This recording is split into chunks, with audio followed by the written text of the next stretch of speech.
Hi, I'm your host Isaac Mack. Welcome to the MCC. Joining me today is Ms Wassan Sitto. Wassan was born in Baghdad and her family are from Batnaya. She holds a diploma in Christian education from Babel Catholic College of Theology and Philosophy in Baghdad. Most of you would know Wassan as a secretary to our Archbishop. Among ensuring the smooth operation of the church, Wassan managed to find the time to become the author of 2 books, both written in Arabic. Her first book, The Flood of Love, the first 2, has general topics following the liturgical seasons from the Advent and onward. Her second book, The Flood of Love, Our Father, is a spiritual reflection and a view about the genocidal attack of ISIS against our people in Iraq. Wassan, welcome and thank you for joining us. Thank you, Zahi. Firstly, I have to ask you, in the last 5 years, did you manage to get any sleep? Because how did you manage to write 2 books and do what you do for the church? To be honest, it's not an easy thing to do. It needs lots of work. Yeah. Thinking, praying. Coffee? Because my because my writing is spiritual, as I mentioned before. Yes. So needs to be praying all the time. Yeah. Actually, to have that spirituality of praying. So yeah, it is something hard to be done, but thank God, God always strengthens us. Absolutely. Yeah. I just want to ask you about your writing, in terms of what you do and some of the habits around it. So do you have I've spoken to some writers, do you have a certain structure or a certain time of the day, or do you just write when you feel inspired? How does it work for you? Exactly. I just write when I feel inspired. Okay. And that's every day or? Just depends. Every day, sometimes more than once a day. Sometimes I write 2 or 3 articles a day. All right. Sometimes I write nothing for months. That's good. Yeah. So you do have, okay. Depends, yeah. So there is such thing as writer's block, like nothing. Yeah. There is? Okay. Yeah, there is a lot. Okay. And do you have a preparation? Do you do anything? Obviously you pray. Do you like to be in a certain place in the house, stuff like that? No. Just you write wherever? Just wherever I feel on that moment. If I don't write it, it's gone. So you have to have a pen and pad always. Yeah, or maybe phone or iPad or whatever. So something I can write, whatever comes in my mind, straight away. Okay. So I write the way I feel it. Yes. And that's it. No editing, no nothing. And your style is poetry, isn't it? Would you say? Yeah, kind of. Okay. Not articles, not poems, something in between. In between, okay. Yeah. Very good. Before we get into your books, I'd like to digress and ask you a couple of things about the church, if you don't mind. Yeah. In the time that you've been in the Chaldean Church, I mean, what has been, I suppose, some of the most pleasing developments that you've seen, while you've been there?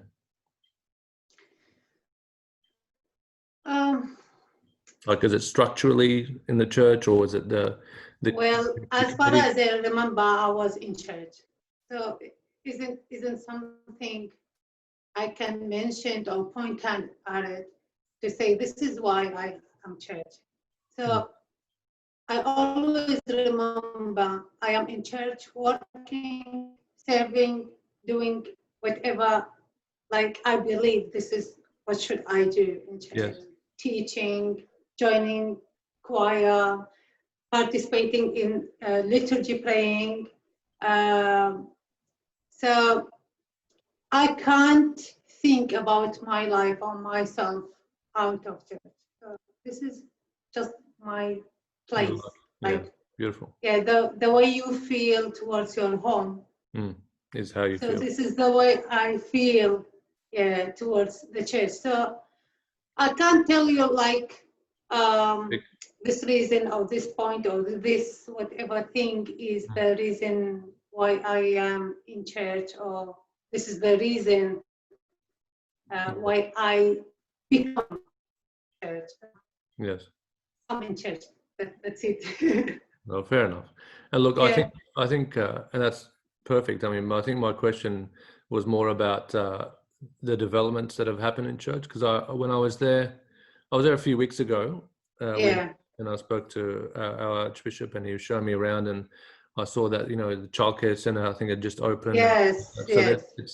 it's beautiful because it's ever growing. It seems like there's new developments happening any time. And is there anything that you can tell us that's really exciting right now that that you didn't have maybe a year or two ago? Of course, there is some developments going around. Yeah. I can't say like more or add more to whatever His Grace said about the development in church. Because development, whatever we have in you in church isn't like that much. Yeah. Because we work slowly. Yeah. We need to make sure that whatever we start to do or to add to our church is going in the right process. So working slowly is better than going so fast. Absolutely. So the childcare is one of the things, and I believe you know about the St. Joseph Church also. Yes. We started building in St. Mary's. Very exciting. So yeah, slowly we're doing whatever we can, our best, of course. Of course, beautiful. Yeah. So we're in a funny time, obviously with COVID and all that sort of stuff happening. What's been the most, I suppose, weird or challenging thing for you in this time? Has it made your job a lot more difficult, or anything in particular? It just depends. Just sometimes, I think sometimes it depends on the season of the year. Yeah. For example, when it comes near to Christmas or Easter, and sometimes when it comes near to starting a new project or whatever. So of course we have a lot of things to do. So we have lots of work to be done. Yeah. Sometimes just quiet. Okay. Yeah, like normal things, daily normal things. Yeah. Yeah, fair enough. Yeah. And what's something that's really positive that you've seen happen in our community or in the church with this, you know, challenging time at the moment? To be honest, there is many positive things despite of everything. Yeah. For example, the desire of people and their passion to come church, to come and pray, to participate, even if they can't attend church, but they are following every mass and prayer we're providing online.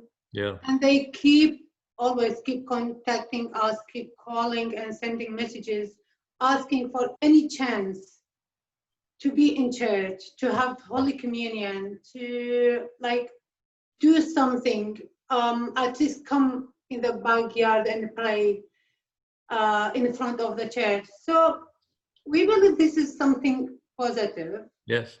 Because these hard times, it shows us the depths, the real depth, the depths inside each of us, if we really love to be in church or not. Yeah. Very good. So we can, so now we can say, yes, our people, they really love to be in church. It's very pleasing. This is good. I think that's a huge positive. Yeah. Yeah. Okay, so back to your writing. Yeah. When did you know that you wanted to be a writer? I didn't know. You didn't? I didn't know I want to be a writer. So what made you get into writing then? Okay, it was long time ago, like maybe more than 20 years ago. In church, of course, back in Iraq, in Baghdad.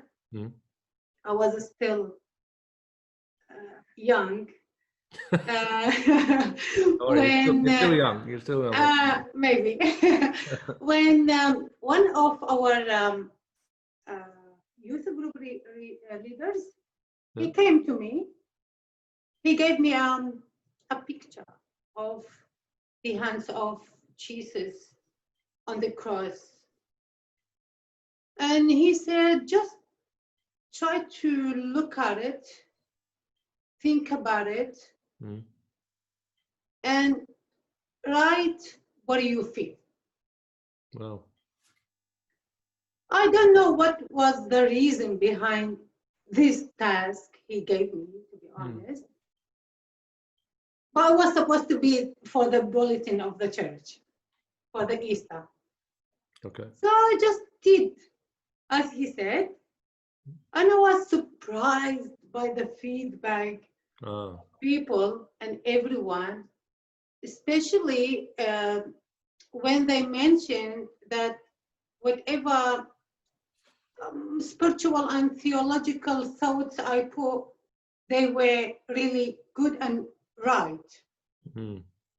So some of other leaders in our church, they followed me and tried to advise me all the time and give me some tips. And so I enjoyed it, to be honest.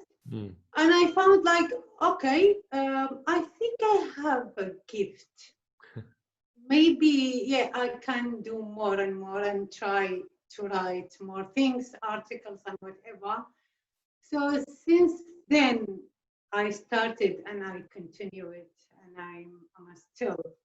So after, I'm talking, maybe it was 2000 or maybe before 2000. And by the time until 2014, I had like a huge collection. And it was like, just based on the season of our liturgy calendar. Yes. So I thought, okay, I have this collection, and instead of just leave it aside. By that time, wasn't the online, or let's say the social media, wasn't that popular yet, Facebook or whatever. Yeah. So the first thing I thought about is to make them a book. Okay. So I worked on them, and I did my first book, which is that one. It's in Arabic. Yes. He in Australia. I have to concentrate when you put that there. Yeah. So, yeah, that was my first book. Yeah, awesome. Yeah. And so that's, so that was how do I understand? So that was a collection of your work, that first book. That was a collection of my work since I started writing, and 14 years of writing. Not everything, but yeah, almost. Excellent. Yeah. So can you, I suppose, tell us a little bit more about the book itself? What would people find if they were, to pick it up and read it? Okay. My books, both of them. Yeah. This is the second one. Yes. You can see some Chaldean. Yeah. Yeah. Very nice. Beautiful. So both of them, they are the kind of books which they don't need you to read them from the first page to the last page. Yes, I'm getting that. You can just pick whatever page you want and read the article it comes in to you. My first one, as I mentioned, is just following the structure of the liturgy calendar, starting from Advent, Christmas, Easter. Yes. So each season, let's say, has maybe 1 or 2 articles. Just depends. I always write from the reality. I started from reality around me. Okay. The life experience, maybe my life experience, maybe other people's life experience, which I witnessed. So whatever feeling I have on that experience, it comes mixed with whatever I believe. So I reflect my faith on that life experience. Mm. And I try to present, well, let's say like, A certain viewpoint. maybe Yeah. maybe like, let's say something, I reflect my faith on that reality. Yes. Yes. I try to present to people. So it just depends. So with following the calendar, so with each season, for example, I speak about the Advent. So Advent for us is the time when we wait for the Lord to come to our life. Yes. So in this way, I also mix the way we wait for some joy to come in our life in real life. Good. And what is the hard time for that, and what is the positive time for that, and how can we trust God that He will always among us, and He will always give us joy, whatever the time we suffer before that. Yes. So this is the way I do my articles. Beautiful. Yeah. Well, tell me, let's talk about your second book then. So from what I get, this is a book about, I suppose, a viewpoint, spiritual reflection on the genocide, the genocide attack that the genocide happened in 2014. Yeah. I mean, this is obviously close to a lot of people's hearts. For me, I was here in Australia watching all this happen, seeing that there was no media coverage for so long. And our Archbishop, my uncle, was there, in the middle of it. And, we were communicating back then. And I think personally, I went around to different churches just to try to raise awareness about what was happening, because the media wasn't doing a job of it. Right. And to see my hometown, Mosul, which was where I was born, be basically cleansed so much of Christian. I know. Yeah. That was heartbreaking is a mild way to put it. Right. What do you think? I'm gathering your book will help people deal with that. Is that fair to say? I hope. Yeah. I hope. I also was here in Australia when that happened. Yeah. And I also shared with you the feeling that let's say, your city, Mosul. So it was my village also, Batnaya belongs to Mosul as well. Exactly, one of the villages. Yes. And the most village was destroyed, I believe, based on the report. Yes. I was also trying to follow the news through the media. And also from some people we still have there. Yes. It is a heartbreaking to hear that your city, your village, your country, your homeland, having this kind of, isn't only genocide, isn't only just a pain, isn't it, like it's something, I think, hard to be described. Of course. So I was trying to imagine the feeling of people in there. Yes. People who lived this experience. So by the time we were watching here on media, and we were so disappointed, in pain, heartbreaking. So how was the feeling, or how was the situation of people who lived this? Yeah. I was always trying to imagine, yes, with faith and hope that our merciful God, He will never ever leave them, never ever. So this is our faith, despite of whatever we face in our life. We always, actually we should always trust in God. Yeah, of course. So that's why I tried to also reflect my faith on that. So by the time when I was hearing some stories, listening to the news, some things happening there, some stories, some whatever happens there. So as I mentioned, I write whatever I feel. Yeah.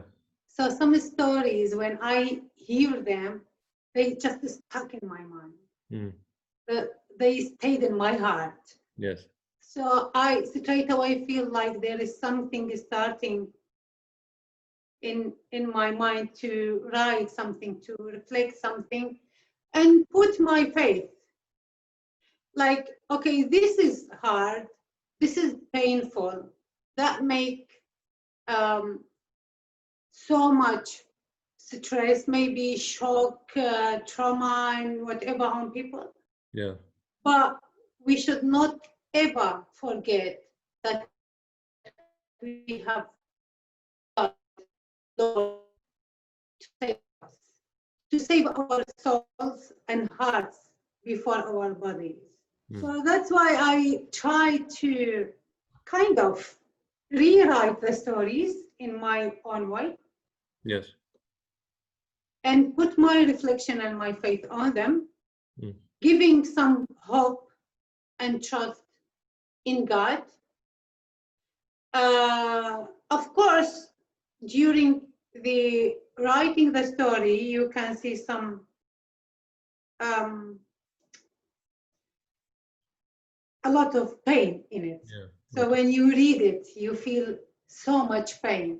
Okay. So because I don't want to leave my reader in that pain, I always give some hope at the end. Okay. When I finished writing everything, by the way, I was writing this article because this started when I was nearly finished publishing my first book. Oh, wow. Okay. So I wrote these articles on that time. So by the time when I published my first book, the articles for the second book were already done. Right. So I thought to make another book. So after I finished and I took a rest for a while, and then I started to collect my articles and organize them and work on them. By that time, Sayyidina His Grace Amel Nona became the new bishop of our diocese. Yes. And you were already there at the... I was already in Australia. No, Yes. but you weren't in the position that you're in now? Or? No, I wasn't. No, Okay. I wasn't. Yeah. And then it took me like 4 years to work on these articles. Yes. During these four years, I get to know His Grace, and he got to know me well. We used to speak from time to time. And then I decided to give him my draft and ask for his opinion or for his advice. He actually liked my book, and he gave me few tips which made my book totally different presentation. Right. Okay. Because the way I was thinking to present my book is just listing my articles, the way I wrote them. But with his advice, I made the presentation totally different. Which came to be of our Father, including the articles. So I took the prayer of our Father who art in heaven, whatever in Arabic. Yes. I made each verse of it a chapter of a book. Okay. So I started with a verse praying to our Father, depends on whatever the verse is saying, and praying to our Father, speaking to Him, offering a prayer for our country, and then presenting one of the stories. Okay. And at the end, I also go back to our Father and thank Him for His mercy and love and whatever. And I end each chapter with a small prayer to our Mother Mary. So that's why I called the second book Our Father, because the chapters are the verses of the prayer. So you just like you are praying our Father in different way, including our country, including our people, including whatever is happening in Europe. No, that makes a lot of sense. So where can people find your books? In the library of the church. Okay. And there's no way. St. Thomas Church. They sell the books. They have them. And for listeners of, outside of Sydney, say Brisbane, Melbourne, Adelaide. I actually went to Melbourne. I took some books with me, first and second book. Okay. And I left some copies there as well. And anyone needs to have any copy of my books, they can come to the libraries or they can contact me if they want. Yep. Even for free, I don't mind. Very nice. Very nice. All right. So you're obviously involved heavily in the church. I want to ask you, like, how you'd sum up, our vocation and I suppose our, vocation as a church and, our call as Christians. Well, how would you summarize that? As I mentioned before, because I always remember I am in church. Yeah. Since I was a child. So a long time ago, I was, to be honest, actually thinking to become a nun. Right. Yes. I was so young by the time. I was maybe 14. Mm. And for some health reasons, they advised me that it will be too hard for me. Okay. So they say, like, you are still young and it might be some risk on your health to be with us. Okay. Because it isn't easy. Mm. So because you are still underage, so this is not your decision, this is your family decision. Oh, right. So, yeah, you can still serve the church. Yeah. Without being in the covenant, yeah. Covenant, yeah. So I felt so sad, to be honest, on that time. Very sad, very, very sad. But I decided, like, okay, I am in church. I will continue to work and serve the church more than any other person. Beautiful. So I just tried my best. Mm. And I'm continue trying. Yeah.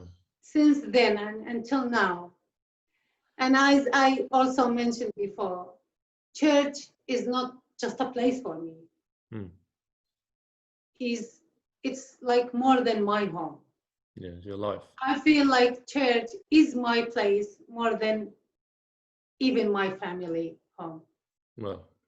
That's why, like, my life, it's all for church, and it will always be. I love it. Brilliant. Thank you.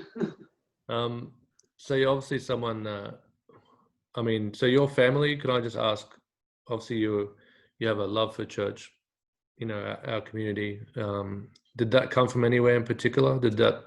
When you were raised, was your family heavily involved with the church, or was there somebody that, you looked up to and you thought, yeah, I want to be involved like this? What brought you to this point? Maybe maybe I can't point in something in particular, maybe all of them. Okay. Because when you are a child, if your family don't teach you how to be in church and don't support you, encourage you that you need to go church, you need to be in church, to serve church, to learn from church, you will not be there. Yeah, of course.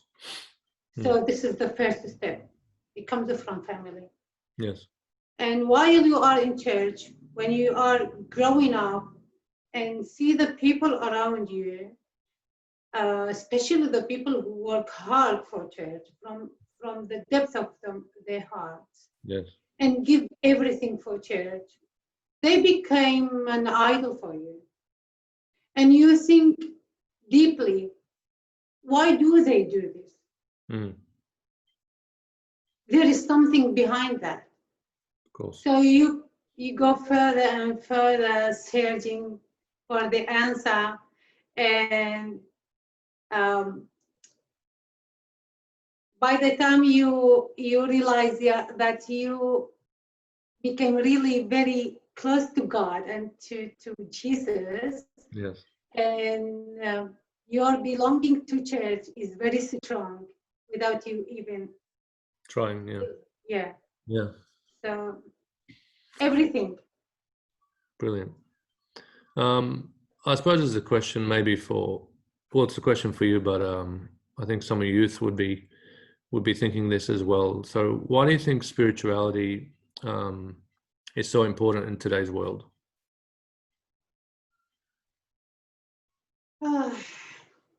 It's a broad question, I know. Yeah, it is.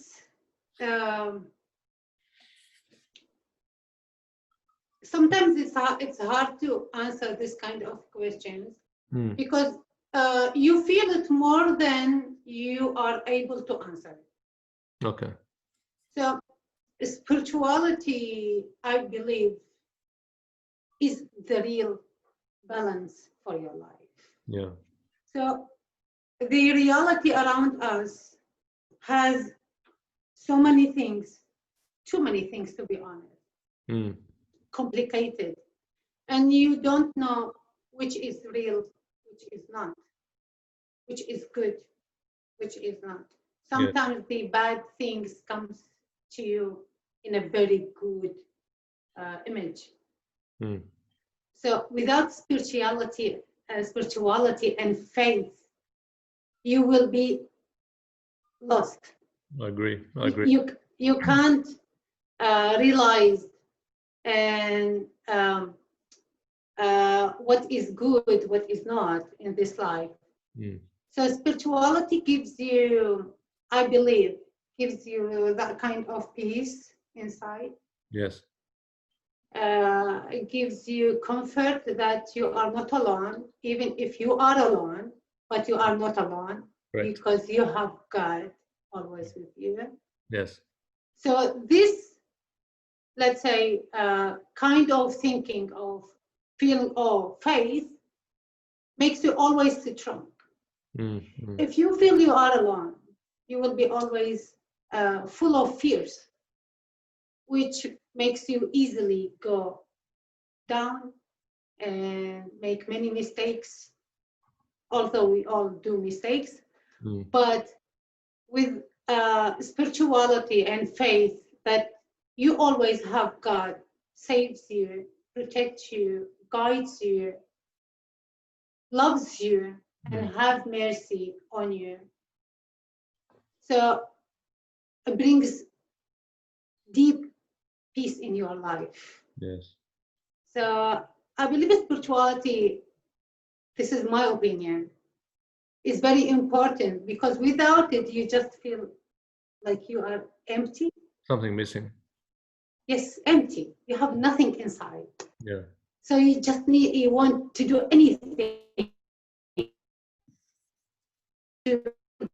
Sorry, it's just cut out a bit. Still have you? Okay, sorry. Yeah. It just paused. Good old technology. Yeah, I know. But yeah, I know what you're saying. So without spirituality, you do feel empty. You do. I mean, I think And the reason why I wanted to talk about this, and I love what you're saying about it, is because I was talking to an old friend of mine yesterday, and we'd known each other for a little over 20 years. He's now a super successful businessman. He's one of the most successful entrepreneurs in Australia. I'm super proud of what he's done. And we were talking about family values. We were talking about today's world, right? And I pointed, our attention to these things, which is so distracting. And I think what you're hitting on there, spirituality, I think, people's iPhones, their Facebooks, all these things, we live in we live in a world full of distraction, and I think maybe, and tell me if you agree with this, maybe people are trying to fill that void, that emptiness, with all that distraction. Exactly. With your Facebook, with your, all these things, Twitter, whatever. What's now TikTok? There's a new one, and it's never ending. Many things, never ending. And it's like, for me, I try to, I suppose, impress upon people younger in my family, the youth, and that is that try not to just get consumed by all these things. I think when you pray, for example, it just slows everything down. Exactly. That's what I was talking to my friend about yesterday, and he kept saying that. He said that we just need to slow down more. We need to just be in the moment, spend time in prayer, spend time with our families. Exactly. Enjoy life's moments more. And I believe this is the impact of spirituality in life. Yeah. Because when you pray, you calm down. Yeah. You think deeper and deeper of the real meaning of your life. Mm. Not only your life, but the life in general, meaning of the life in general. So you think about yourself, you think about your relations with your family. Yes. And how important is the family, how important is the community, your church. So you strengthen your circle, let's say, with your family, church. Otherwise, like far of this of spirituality, you feel like there is just a wind inside you, nothing else. Yeah. Hello. Seriously. So that's why it's easy, everything to come into you instead of you go to others. The other way around. Yeah. Exactly. I mean, I can't agree with you more. I think for someone that, for example, let's talk to people out there, for example, someone right now who doesn't pray, is consistently on their phone, their laptop, all these things. I mean, I've read many studies, for example, and I remember reading this one. There was a Harvard graduate, and he was talking about, it's an amazing video. I don't know the name of it, but I'll put a link up. Someone that has never ever used social media, and he's a very successful person, and he came out of Harvard, right? And he talked about that the things that are on Facebook, Instagram, and all these things, the people that created them were the same people that studied those slot machines in casinos, because they're addictive. You keep going like that, and that's how people get addictive. He said the difference is people can walk away from the casino. Right. These things are in your face all day, every day, so it's an addiction. And he's, so for people who are there right now in that situation, what would you say to them as, what are they, and they might be a little bit anxious and a little bit uncomfortable with the thought about praying because they haven't for a long time. What would you say to that person right now, just to help them get into it? I say, calm down, take some breath, and take rest. Yeah, slow down. And and try to pray, because praying, as I said, makes you strong. What I mean by strong, facing life, strong with your relationships. Yeah. Because while we are struck with these devices, Yeah. we are blocked from others. So there is no communication at all. Yeah. Not even with my, let's say, for example, if it's me, not even with my parents, with my brothers and sisters. You can see there's many families, huge number, they can be together in one place, Yeah. but they are too far away from each other. Not communicating. No communication at all. Prayer can help a lot, because it takes you inside and it takes you up to our God, which always reminds you about the importance of love, respect, family, and community. And these kinds of these meanings in life, we need them. We can't think about them, or we can't remember them even sometimes if we are not praying. Especially to be merciful with each other, to forgive each other, to be helpful with each other, to support each other. Yes. So today's life with media and whatever the technology, it takes us more to be selfish. Yeah, agree.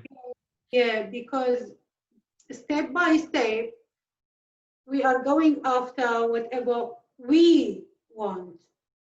We don't care about what other people need. Yes. So selfishness makes us alone. Makes us very cold. There is no feeling. There is no relationships.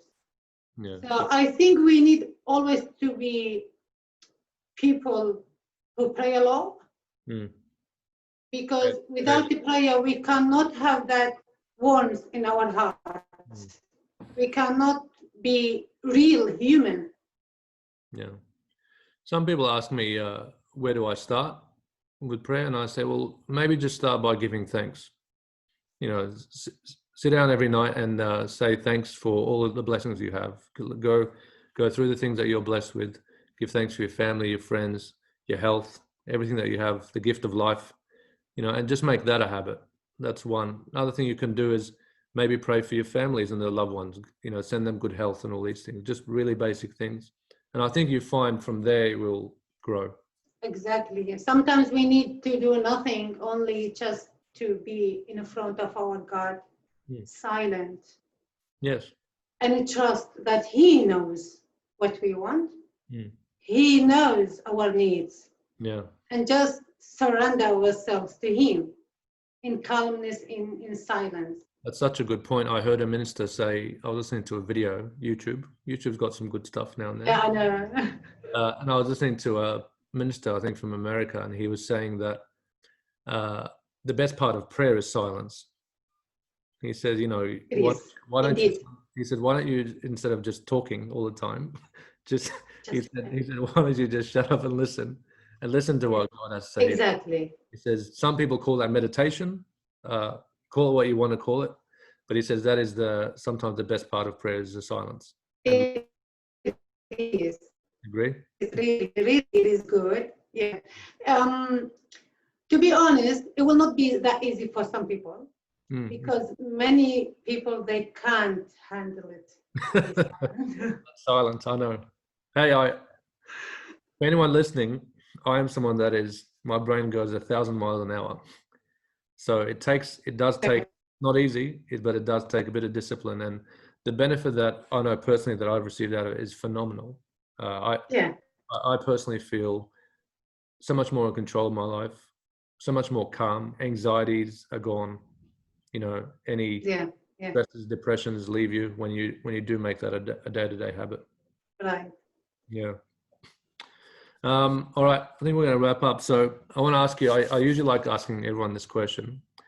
If you could go back in time, Yes. what advice would you have for your 18-year-old self? Advice. If you could go meet the 18-year-old, It's hard to advise yourself, but the 18. I don't know, because by that time, for some health reasons as well, I was forced to leave my learning. Yes. So maybe I advise myself to be stronger. Okay. Stronger, even if I have some weakness and some pain and some problems. Maybe I need to overcome my weakness stronger than I did in order to continue my path. Yeah. So not to take it as personally, you think? Yes. No. Yeah, so because sometimes, although some life experience, you had sometimes you really have some hard times. Yeah. Isn't up to you. There is some other reasons from inside can impact. But I believe in some stages in my life, if I was stronger, I could do better. Okay. Yeah. Maybe. Fair enough. Fair enough. Well, look, it's been a pleasure having you on. Really appreciate it. Thank you, David. I think I speak for everybody when I say thank you, for the great work that you do. Thank you for your great work. And, God give you strength and, keep giving you inspiration to do what you do. Hopefully, there's another book. Hopefully. Coming soon. Hopefully, I'm thinking, some ideas in my mind, maybe in Chaldean language, maybe in English in the future. Something like that. We'll see. No, this is special, right? Yeah. I'll be. Yeah, it will be in Chaldean, but this kind of writing, it's an art. Work. So that's different. Sorry, you there? Oh, it cut off. It cut out again. Well, I think we'll leave there. I think the internet is telling us, it's time to finish up. Maybe. All right. Well, thanks again for your time, Wassan. We'll see you soon. And thank you, Sahih. Wish you all the best always. See you soon. Thank you. Bye-bye. Thank you. Bye-bye.